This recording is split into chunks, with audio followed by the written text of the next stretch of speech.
ಒಂದು ಮೊಟ್ಟೆ ಕತೆ. ನಾನು ಗಾಳಿ, ನಾನಿಲ್ಲದಿದ್ದರೆ ಹರೋಹರ, ಪಟ್ಟದ ಮೇಲೆ ಇಡು, ಆಮೇಲೆ ಡಂಕಣಕ ಡಂಕಣಕ ಎಂದು ಕುಣಿ, ಕಡ್ಡಿಗೀರಿದರೂ ಉರಿಯೋದಕ್ಕೂ ನಾನು ಬೇಕು, ಭೂಮಿ ಮೇಲಿರುವ ಎಲ್ಲ ಜೀವಿಗಳಿಗೂ, ಅಂದರೆ ಪ್ರಾಣಿ ಪಕ್ಷಿ ಮರ ಎಲ್ಲದಕ್ಕೂ ನಾನು ಬೇಕು, ಮಳೆ ಸುರಿಯಲು ನದಿ ಹರಿಯಲು ಭೂಮಿ ಒಳಗಲು ಎಲ್ಲದಕ್ಕೂ ನಾನು ಬೇಕು. ನಾನೇ ನಾನೇ ನಾನೇ one and only air mother, ಅಂದರೆ ಗಾಳಿ ಮಾತೆ. ನಾನೊಂಥರ ಬಿಗ್ ಬಾಸ್ ಇದ್ದಂಗೆ, ಆದ್ರೆ ಟಿವಿಯಲ್ಲಿ ಬರುತ್ತಲ್ಲ ಆ ಬಿಗ್ ಬಾಸ್ ಅಲ್ಲ, ಪಂಚಭೂತಗಳಲ್ಲಿ ದೊಡ್ಡಮ್ಮ.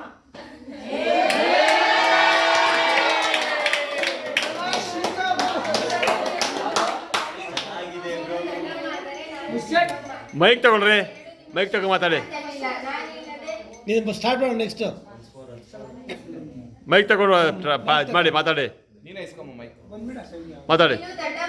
ನಾನು ಚಿಕ್ಕಮ್ಮ, ನೀನಿಲ್ಲದೆ 2 ನಿಮಿಷ ಇರಲು ಸಾಧ್ಯವಿಲ್ಲ, ನಾನಿಲ್ಲದೆ 20 ನಿಮಿಷ ಇರಲು ಸಾಧ್ಯವಿಲ್ಲ. ನಾನು ಮಳೆ ಹನಿಯಾಗಿ, ನದಿಯಾಗಿ, ಕೆರೆಯಾಗಿ, ಸಾಗರಕ್ಕೆ ಸೇರುತ್ತೇನೆ. ಸಕಲ ಜೀವಿಗಳಿಗೂ ಸ್ಥಾನ ನೀಡಿದ್ದೇನೆ. ನಾನು ಭೂಮಿ, ಸಕಲ ಜೀವಿಗಳು ಮೊಳಕೆ ಒಡೆದು ನನ್ನ ಉದರದಲ್ಲಿ ಚಿನ್ನ, ಬೆಳ್ಳಿ, ವಜ್ರ, ತಾಮ್ರ ಎಲ್ಲ ಲೋಹಗಳು ಅಡಗಿರುವುದು ನನ್ನಲ್ಲಿ.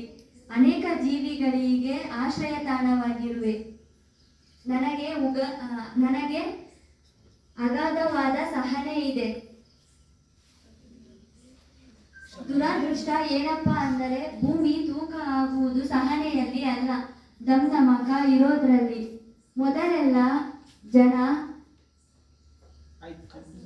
ಕುಣಿದು ಬಾರೆ, ಜಿಗಿದು ಬಾರೆ ಅಂತ ಹೇಳ್ತಿದ್ದರು.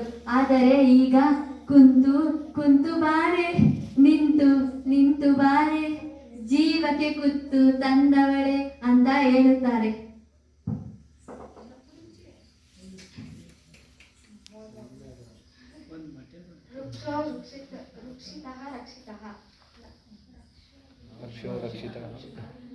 ವೃಕ್ಷ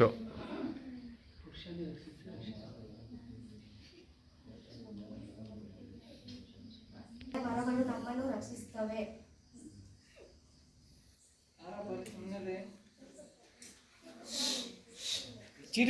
ನಮ್ಮನ್ನು ರಕ್ಷಿಸುತ್ತವೆ, ಆದರೆ ಯಾರಿಗೂ ಇದು ತಿಳಿಯುವುದಿಲ್ಲ.